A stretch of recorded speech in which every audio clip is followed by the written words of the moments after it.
Bismillahirrahmanirrahim. Assalamualaikum warahmatullahi wabarakatuh. Alhamdulillah pemirsa Mira News TV, kali ini kita berjumpa kembali dengan podcast kita Ngopas Ngobrol Palestina.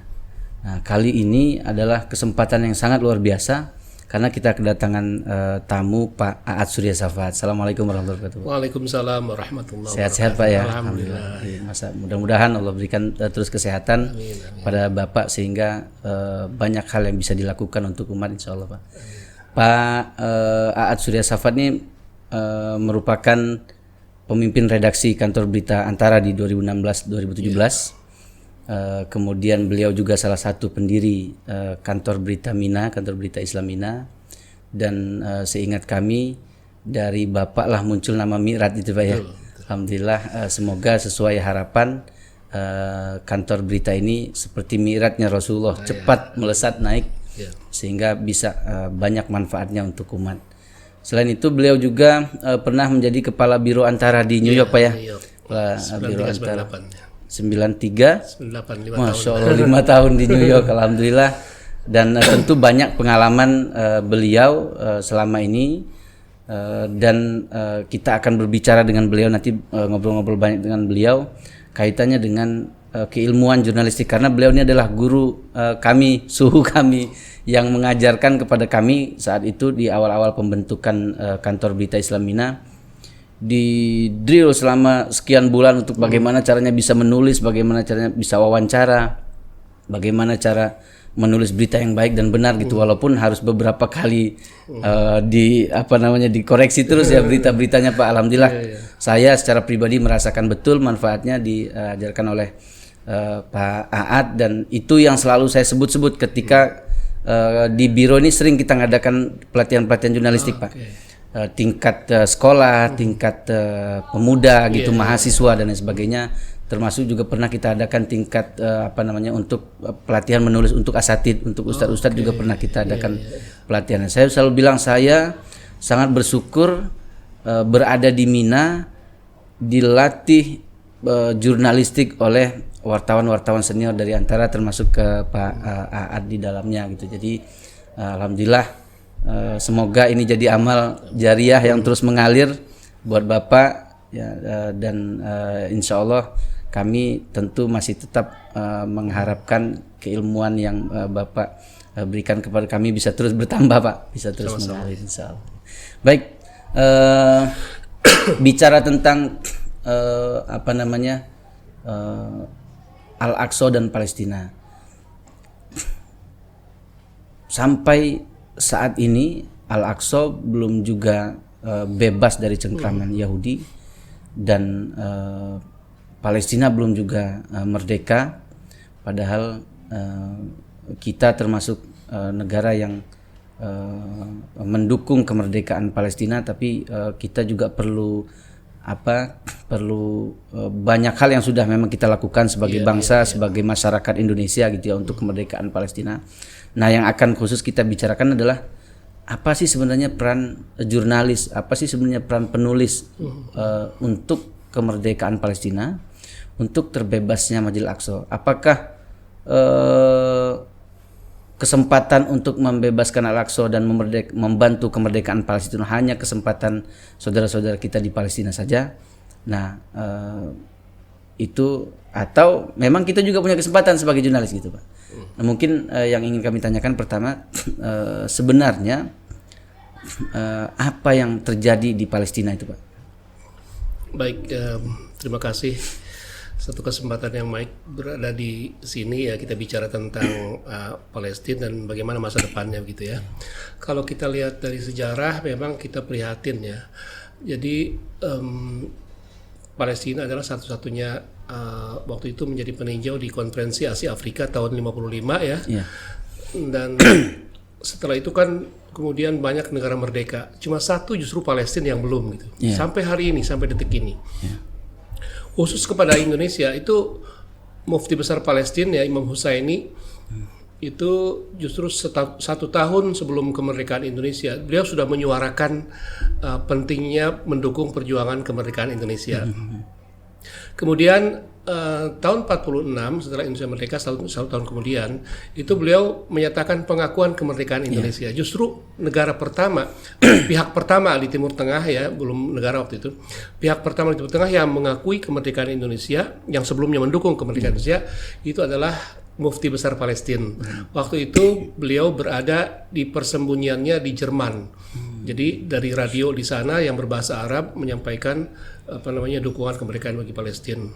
Bukan itu saja, orang kaya di Palestina juga memberikan sumbangan kepada Indonesia luar biasa. Saya lupa namanya siapa gitu.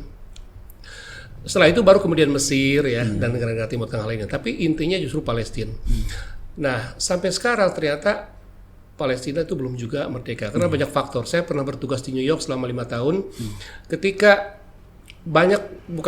Jadi sebetulnya sebagian besar negara di dunia itu sudah harus mengakui kata mereka itu kemerdekaan Palestina. Tapi selalu saja karena lobby Yahudi yang sangat kuat di Amerika, Amerika punya hak veto.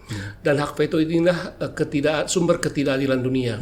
Karena hak veto itu dimiliki 5 negara pemenang Perang Dunia Kedua ya. Amerika, Inggris, Prancis, Cina dan Rusia, 5 negara. Ketika suara yang sedikit saja menyudutkan Palestina, kesepakatan itu jadi mentah karena diveto lah Amerika gitu. Kekuatan Yahudi itu luar biasa. Dan orang Yahudi di Amerika itu sekitar 6 juta ya ketika saya berada di sana. Mungkin sekarang sudah bertambah. Tapi pengaruhnya luar biasa karena mereka kenapa? Karena mereka menguasai media gitu. Menguasai industri media dan industri keuangan. Luar biasa. Jadi ketika tentara Amerika kemanapun pergi selalu membawa wartawan dan umumnya wartawan itu adalah orang Yahudi gitu. Jadi betapa mereka menguasai opini publik di Amerika gitu. Sampai sekarang. Tapi sekarang ada tren baru bahwa ternyata kan media cetak itu banyak mengalami kebangkrutan ya. Washington Post, New York Times, Los Angeles Times, semuanya banyak beralih ke media online. Dan masuk ketika media online, maka kemudian ada sesuatu yang sifatnya egaliter, siapapun bisa masuk gitu. Jadi justru kesempatan ini harus kita manfaatkan sebaik mungkin agar opini publik itu lebih bersimpati kepada Palestina gitu. Kita ingat bahwa media massa termasuk sekarang media sosial itu bisa berperanan sebagai second track diplomasi gitu.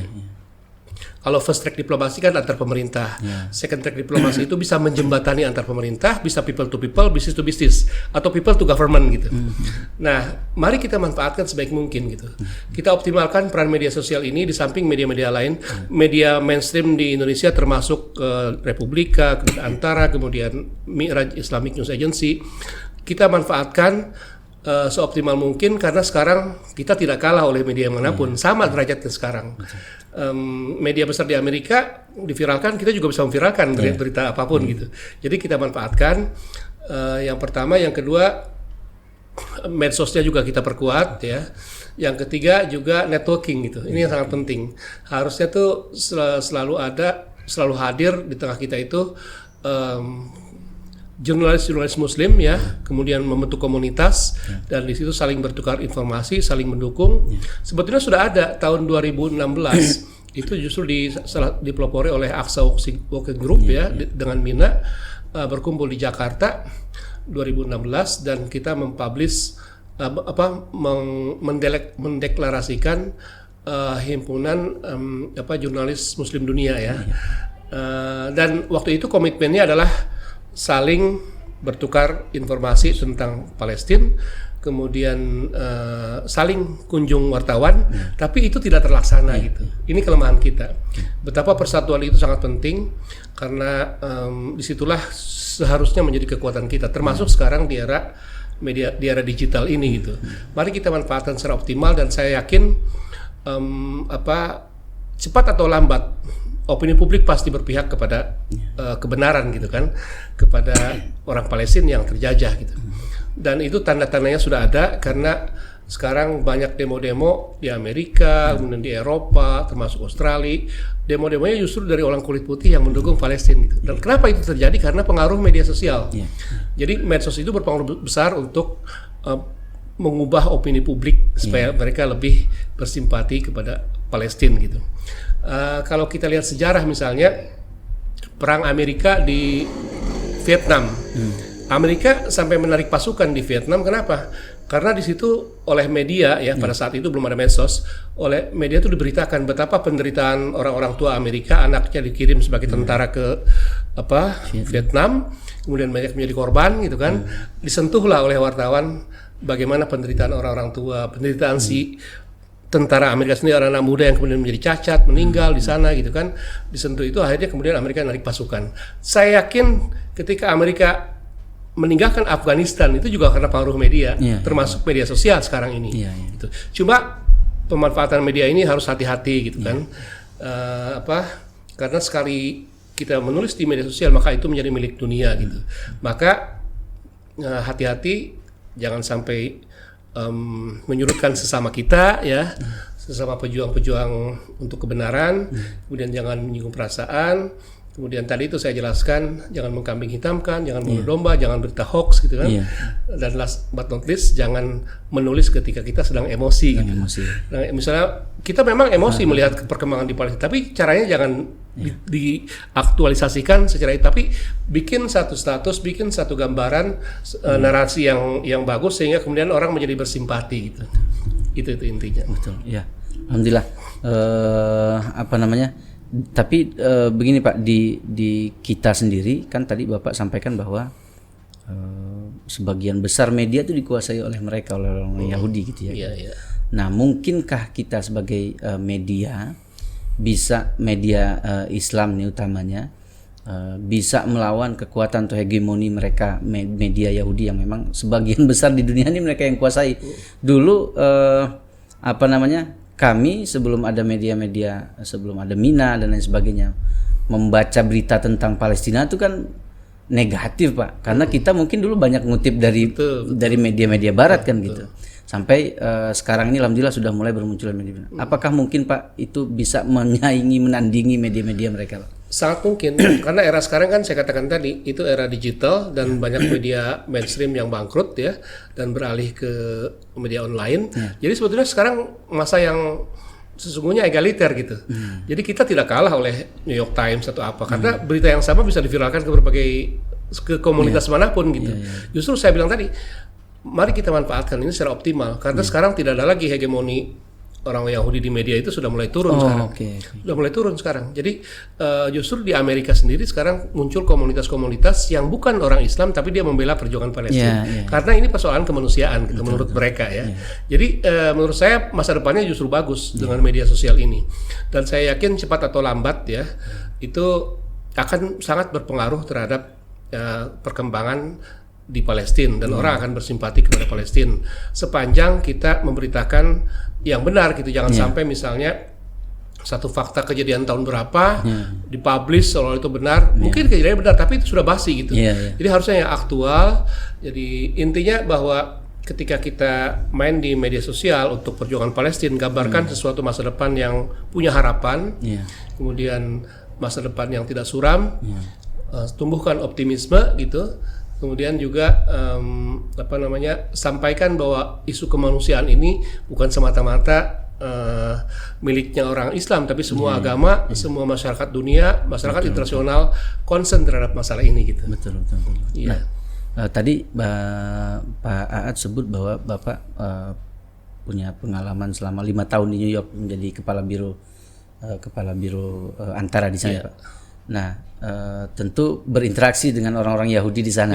Sebenarnya pandangan orang-orang Yahudi sendiri terhadap Palestina di sana, apakah memang semua Yahudi itu mendukung okupasi Israel terhadap Palestina atau seperti apa? Ya, jadi ketika saya berada di sana itu orang Yahudi sendiri terbelah gitu, ada 2. Dan terbukti itu ada satu cerita sebagai intermezzo saya sampaikan. Itu di tahun 1993-94 ya, kami itu di New York mencari satu lokasi, satu gedung yang bisa dijadikan masjid gitu. Kita sudah mengumpulkan dana jauh sebelumnya, bertahun-tahun sebelumnya. Kalau kita mengadakan acara keislaman selalu tempatnya itu di gedung konsulat Indonesia KJRI di New York, atau di rumah-rumah warga Indonesia gitu, pindah-pindah gitu. Kita semua mencita-citakan punya satu masjid ya yang bisa dipakai sebagai Islamic Center, terutama untuk orang Indonesia. Nah, di tahun 94 kita menemukan satu gudang di Astoria, Queens namanya ya. Itu daerah dekat dengan apartemen tempat saya tinggal. Nah, ketika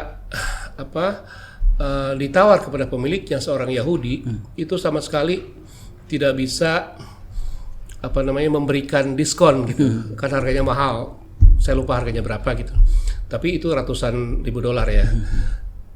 Kemudian dia bertanya si Yahudi ortodok itu, ini buat apa gitu? Buat apa gedung ini? Terus kita menjawab, itu buat masjid gitu. Ketika itu tahu buat masjid, ternyata dikasih diskon. Diskonnya 15.000 dolar gitu. Jadi artinya tokoh agama Yahudi yang ortodok itu menghargai tempat untuk ibadah agama lain.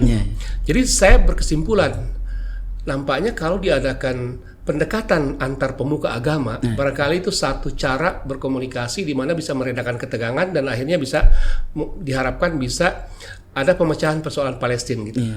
Jadi pemuka agama Islam, pemuka agama Yahudi, kemudian Kristen ya, agama besar dunia itu adakan dialog antar agama ya, lintas agama, khusus bicara Palestina gitu.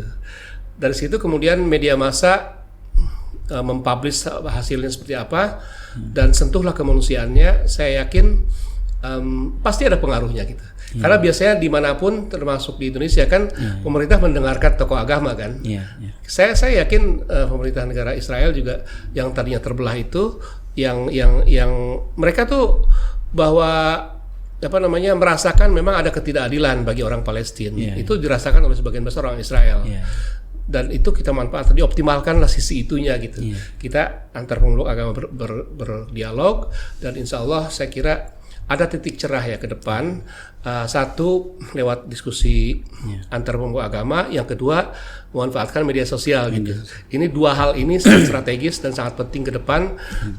Ini berjangkauan jauh ke depan dan menyangkut kepentingan orang banyak, terutama orang Palestina, dan sifatnya strategis gitu. Dua hal ini ya. Jadi kembali saya ulangi, satu adalah kita manfaatkan media sosial ya, dan yang kedua adalah kita upayakan dialog antar pemuka agama gitu.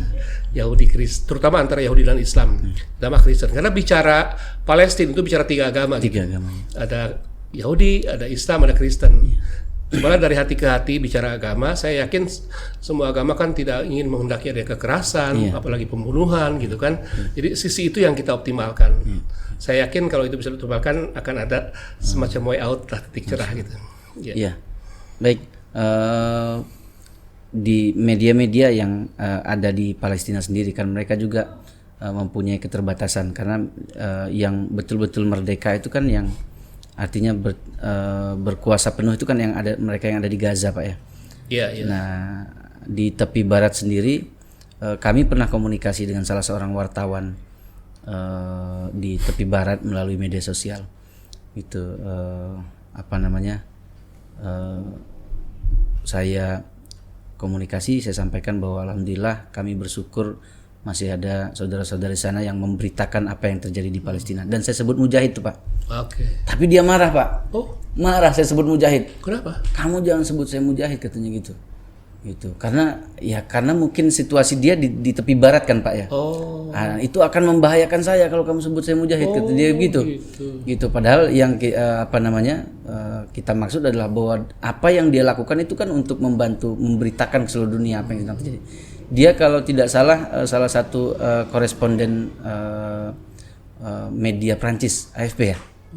Salah satu media Prancis. Tapi dia orang Palestina asli gitu. Orang Palestina asli. Dia marah. Nah, di media-media lain di Palestina juga banyak kan mereka setiap kejadian itu mereka beritakan gitu ya. Terbunuh dan lain sebagainya, lebih banyak yang seperti itunya gitu ya Pak. Apakah itu kemudian kalau berita-berita negatif dalam tanda kutip ya bahwa kita banyak kita terbunuh, kita ditembak dan lain sebagainya, apakah itu juga berpengaruh terhadap masyarakat dunia, kemudian menimbulkan empati masyarakat dunia Pak? Saya sangat yakin itu berpengaruh gitu. Makanya kan bukan hanya orang Palestina, orang Islam, tapi juga Yahudi juga memanfaatkan medsos sekarang. Jadi ini sekarang perang di darat sudah selesai, perang udara selesai, sekarang perang medsos gitu. Ini kuat-kuatan gitu. Nah, siapa yang mendapat paling banyak simpati dunia, maka itulah yang akan memenangkan pertempuran gitu. Jadi bisa menjuruskan petinggi-petinggi Israel dan Palestina supaya berdialog yang lebih penting lagi sebetulnya dialog internal gitu. Dialog internal. Saya mengharapkan, dan ketika saya di New York juga saya suka mengkritik bahwa bagaimana mungkin akan tercapai kemerdekaan Palestina kalau di internal mereka sendiri tidak bersatu, khususnya antara Hamas dengan Fatah gitu, faksi Fatah. Jadi harus ada rekonsiliasi yang sifatnya substansial, bukan rekonsiliasi sekedar seremonial gitu. Jadi sudahlah lupakan perbedaan-perbedaan ya, dan ambil jalan tengah ya, kemudian bicara dari hati ke hati. Kalau dua ini internal ini bersatu, itu bisa membawa aura kepada yang lain juga untuk wah ini sudah bersatu mereka, kita dukung gitu. Jadi yang paling penting justru persatuan internal di antara mereka sendiri. Sekarang kita misalnya mendukung perjuangan yang di Gaza, sementara ada pihak lain yang tidak suka gitu di internal sendiri. Ini kesulitannya gitu. Di peperangan Israel dengan Palestina terakhir di beberapa waktu yang lalu, itu justru juga menimbulkan bermunculan aktivis-aktivis yang pro dengan Israel di Indonesia sendiri gitu. Sebenarnya di Indonesia ini ada hubungan nggak sebenarnya Pak dengan Israel? Kan kita nggak ada hubungan bilateral kan Pak? Kita nggak ada hubungan bilateral. Tapi apakah kemudian kok muncul berbagai aktivis-aktivis pro Israel di Indonesia gitu tuh? Itu seperti apa Pak? Itu biasanya sifatnya dimanapun selalu manusiawi, ada yang pro dan kontra ada pro dan kontra. Cuma masalahnya kan kita kan berpegang pada pembukaan Undang-Undang 45 kan, bahwa kita tuh anti penjajahan gitu. Itu dasar dari, makanya Indonesia sampai sekarang tetap berkomitmen berpegang teguh pada pembukaan Undang-Undang 45 bahwa kita tuh anti penjajahan. Nah itu yang ini. Kalau di masyarakat ada yang pro kontra, itu biasa gitu. Biarkan aja, nggak usah dilarang. Jadi justru kita perkuat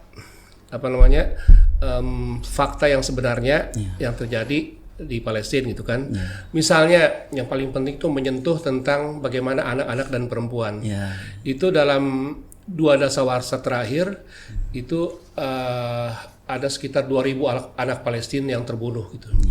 Itu menurut salah satu sumber ya dari Bela Al-Quds nama komunitasnya. Itu ada 2.000 anak Palestina yang terbunuh. Kemudian sepanjang tahun 2020 ya, itu ada sekitar 750 anak Palestina yang diculik ya. Ada yang tidak jelas apa mereka meninggal tidak, tapi ditahan gitu kan. Kemudian banyak juga ibu-ibu ya dan wanita yang sebetulnya tidak harus terlibat dalam politik tapi juga terbunuh gitu kan. Jadi sentuhlah sisi-sisi itu gitu. Bahwa dalam hukum internasional itu anak-anak dan perempuan serta orang lanjut usia itu dilarang untuk dijadikan apapun di masa peperangan gitu, atau diculik atau dipenjara gitu. Jadi kan sangat aneh, anak-anak coba diculik kemudian dibunuh gitu. Mungkin berpikirnya ini ke depan jadi lawan gitu, jadi membahayakan gitu. Nah itulah yang harus kita sentuh ya. Dan jangan lupa Israel pun juga menyentuh itu juga. Ketika ada serangan dari Hamas ya ke Israel gitu, itu kan ada kepanikan gitu, dan ada beberapa orang Palestina, orang Israel yang terluka. Itu dibesar-besarkan sama mereka gitu, seolah-olah nih kita jadi korban. Jadi dan itu luar biasa ininya. Nah, oleh karena itu kita jangan kalah gitu. Justru pihak Palestina yang harus kita lebih berempati kepada mereka, bersimpati kepada mereka. Itu yang harus kita viralkan, harus kita sebarkan ke komunitas manapun gitu. Kalau soal ada yang pro kontra, biasa, biarkan aja mereka. Kita tidak mungkin melarang mereka juga, biarkan aja. Dan pada akhirnya kebenaran saya kira pada akhirnya akan muncul gitu, akan diakui bahwa ketidakadilan memang terjadi gitu di dunia internasional seperti itu. Saya ingat dulu Pak pernyataan dari Allahyarham Imam Hamidi.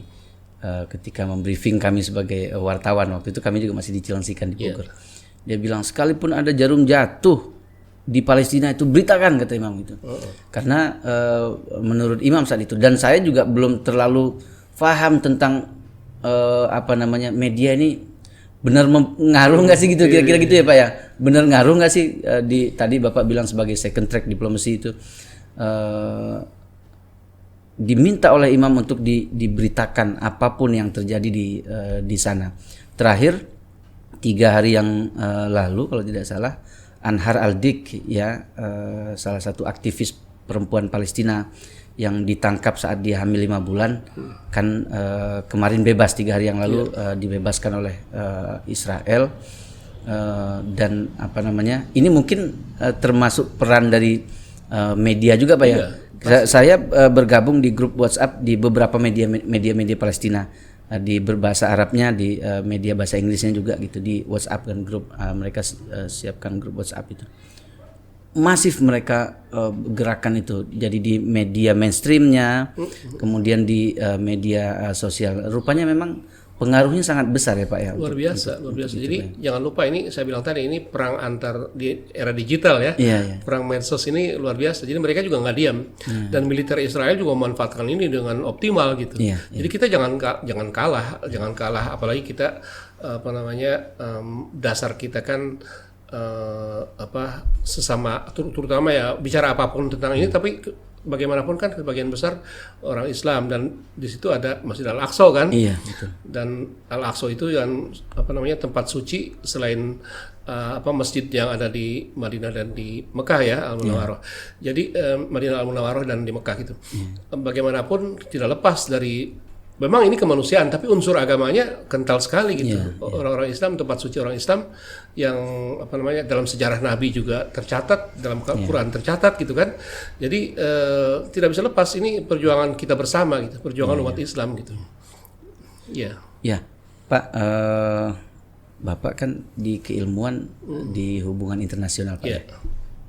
Menurut Bapak dengan keilmuan tersebut memungkinkan tidak peran diplomasi pemerintah Indonesia untuk kemerdekaan Palestina itu Pak? Sangat mungkin ya, sangat mungkin. Selama ini bagus peran Indonesia itu. Misalnya ya, masyarakat Indonesia kan donasinya bagus juga ya, tapi pemerintah juga ada.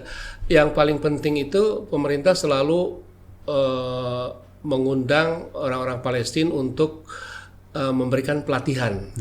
Mereka kan masih belum terbiasa berorganisasi, bernegara gitu kan. Jadi banyak orang-orang Palestina itu dikirim ke Indonesia, pegawai negerinya ya, kita didik gitu. Itu bagian dari bagian dari sumbangsi Indonesia untuk Palestina. Kemudian dididik di bidang pertanian, itu banyak yang, dan itu tiap tahun selalu ada gitu. Kemudian yang lain-lain di bidang manajemen ya terutama ya. Kemudian termasuk juga wartawannya juga. Itu ya ada kerjasama dengan Antara ya. Kerjasama dengan mereka juga datang ke PWI gitu kan. Bukan hanya orang Palestina tapi juga negara-negara Timur Tengah lainnya ya. Dan kita juga punya namanya satu organisasi wartawan internasional ya, namanya IINA gitu. International Islamic News Agency. Dan ini berpusat di Saudi Arabia. Tapi tadi itu lagi-lagi masih belum dioptimalkan. Jadi di era digital ini, ketika maraknya medsos, justru saya belum mendengar lagi ada IINA tadi berkongres misalnya di mana gitu kan. Sebetulnya bisa juga tanpa harus bertemu secara fisik kan sekarang. Dan insya Allah nih bulan September kalau tidak ada halangan, Majelis Ulama Indonesia itu akan mengadakan semacam konferensi internasional jurnalis Muslim gitu. Kebetulan saya di MUI dan saya duduk di anggota komisi Kominfo ya, Kominfonya di MUI, dan sekarang sedang dijajaki ya, sedang kontak-kontak. Bila dimungkinkan, insya Allah bulan September ini akan ada konferensi internasional jurnalis Muslim gitu, menyikapi perkembangan yang terjadi. Karena sangat naif misalnya terjadi di Afghanistan tapi kita nggak tahu menahu gitu, atau misalnya berita tentang Afghanistan selalu jelek aja gitu. Nah itu kita ingin tahu dari sumbernya. Bagaimana wartawan Turki melihat, bagaimana wartawan di sekitar negara-negara Afghanistan gitu kan. Jangan sampai kesan yang muncul itu stigma negatif gitu. Itu yang harus kita netralisir gitu. Termasuk tentang perkembangan Palestina seperti apa gitu. Karena saya yakin setiap hari itu selalu ada dinamika ya. Tidak statis ya. Mudah-mudahan dinamikanya berkembang ke arah yang lebih baik gitu. Jadi saya berharap nanti kalau sudah makin matang, saya minta juga mengajak Mina untuk aktif gitu. Apalagi di situ ada di Mina ini potensinya luar biasa yang bisa berbicara bahasa Arab, bahasa Inggris gitu. Saya yakin Mina bisa berperanan ke depannya. Seperti itu. Oke, baik Pak. Terakhir peran jurnalis, peran wartawan ini, mungkin ada pesan Pak untuk wartawan. Kami di Lampung sendiri tergabung di grup Journalists for Humanity, ada Journalists for Humanity untuk kemanusiaan. Itu jadi setiap ada kegiatan-kegiatan kemanusiaan kita juga di-share di situ, kemudian diliput berbagai macam media. Peran apa sebenarnya Pak yang bisa dilakukan ya secara masif oleh wartawan-wartawan, tidak hanya wartawan-wartawan Islam tentunya Pak, tidak hanya media-media Islam kan tentunya, tapi seluruh media, apa langkah-langkah seperti apa yang bisa dilakukan untuk membantu terbebasnya Masjidil Aqsa dan merdekanya Palestina? Salah satu strategi yang paling bagus ya adalah kita memanfaatkan dunia perguruan tinggi gitu. Jadi di perguruan tinggi kan banyak ahli-ahli ya, pakar-pakar, apakah dia di bidang diplomasi internasional, hubungan internasional, bidang ekonomi dan sebagainya. Itu kita optimalkan peran mereka, kita wawancara ya, kemudian kita publish gitu. Dan sekarang ini Mina bisa misalnya bukan hanya mewawancarai pakar di dalam negeri, tapi juga di dunia internasional seperti apa gitu. Dan jangan lupa sekarang sudah ada tendensi, ada kecenderungan bahwa perguruan tinggi di Amerika juga banyak mengutip ayat-ayat Quran gitu. Ayat Quran seperti di Harvard University ada ayat Quran yang menyentuh sekali, dipasang tuh di pintu gerbang mereka gitu. Saya lupa itu tentang apa ya. Tapi sudah diakui gitu, sudah diakui. Dan ini saya pikir perkembangan terbaru yang luar biasa menggugah gitu. Menggugah, dan peran media ini tadi itu usahakan ada banyak wawancara dengan pakar-pakar ya di bidang hubungan internasional yang menyentuh soal kemanusiaan, tentang ekonomi gitu. Kan di dunia jurnalistik itu ada yang disebut dengan spin doctoring ya. Jadi artinya kita meminjam mulut orang lain, artinya kita memanfaatkan pakar di bidangnya kemudian kita publish gitu. Dan ini tidak bisa sekali-kali, tapi harus kalau bisa ada periodik, setiap bulan tuh pakar ini bicara apa gitu kan. Kemudian kita kalau perlu langsung juga ada semacam virtual meeting dengan teman-teman di Palestina seperti apa gitu kan. Kemudian kita perluas gitu. Saya yakin kalau Mina sudah dan wartawan Mina kan ada juga di Gaza ya. Itu diajak aja virtual meeting, ajak mereka yang di Gaza, kemudian yang juga yang dari sisi Al-Fatahnya juga diajak gitu kan. Kita bisa menjadi jembatan gitu. Mina khususnya itu bisa menjembatani kepentingan orang teman-teman dari Hamas, teman-teman dari Al-Fatah gitu. Dan mereka respect ke Indonesia secara umum ya. Lihat misalnya ketika hari kemerdekaan Indonesia, mereka tuh bawa bendera Indonesia gitu. Dan mereka tahu bahwa orang Indonesia itu tulus gitu, bisa membangun rumah sakit Indonesia di Gaza. Itu luar biasa gitu, sangat dihargai oleh mereka. Dan itu mereka tahu bahwa itu yang bantuan di luar pemerintahnya juga membantu gitu. Jadi mereka sangat menghargai Indonesia. Oleh karena itu kita bisa mengoptimalkan peran ini sebagai jembatan, khususnya Mina itu bisa antar wartawan, dan saya yakin wartawan mereka kan juga dekat juga dengan pemerintahnya gitu kan. Kita bisa jadi jembatan untuk rekonsiliasi substansial ya antara Fatah dengan Hamas gitu. Saya yakin bisa itu. Oke. Baik, alhamdulillah. Sambil diminum Pak kopinya, Kopinya. keasikan ngobrol kita jadi lupa. Ini kopi Raja Pak. Oh, kopi Raja nih kalau di sini tulisnya mantap kopinya, halal prosesnya, nikmat rasanya. Wah, luar biasa. Kopi Raja nih termasuk UMKM kita di pondok pesantren ini, di masyarakat pondok pesantren.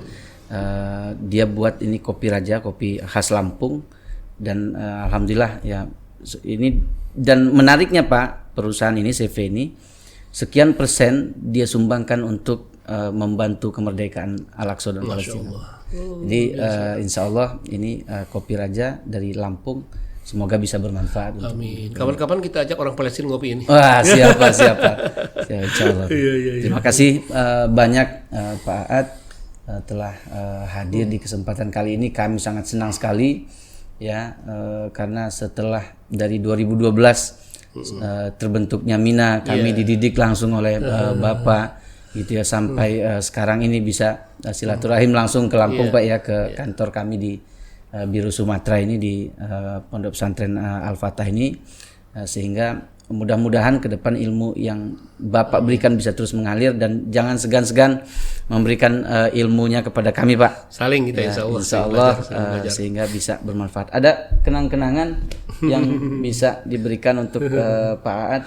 Ini terima kasih banyak. Kopi Raja juga ngasih Pak untuk Pak di sini ya. Iya. Ini ada kopi Rajanya. Oke. Wow. Ini bagus ini. Ya, semoga bisa bermanfaat. Bagus ini cepretan ini. Ini ada kopi Rajanya. Nah, gitu. Semoga bermanfaat. Ada ininya juga Pak. Ada apa nih? Muknya ya. Oh. Jadi Bapak bisa ngopi langsung dengan kopi Rajanya ya. Iya. Luar biasa ini. Bermanfaat. Terima kasih. Sama-sama. Banyak. Sukses selalu ya, mudah-mudahan. Semoga di lain kesempatan bisa hadir lagi di podcast di Mina Pak, ngopas ngobrol Palestina. Demikian Mira News TV, podcast kita ngopas. Semoga bisa bertemu lagi di edisi-edisi mendatang yang tentunya lebih menarik lagi. Assalamualaikum warahmatullahi wabarakatuh. Waalaikumsalam warahmatullahi wabarakatuh.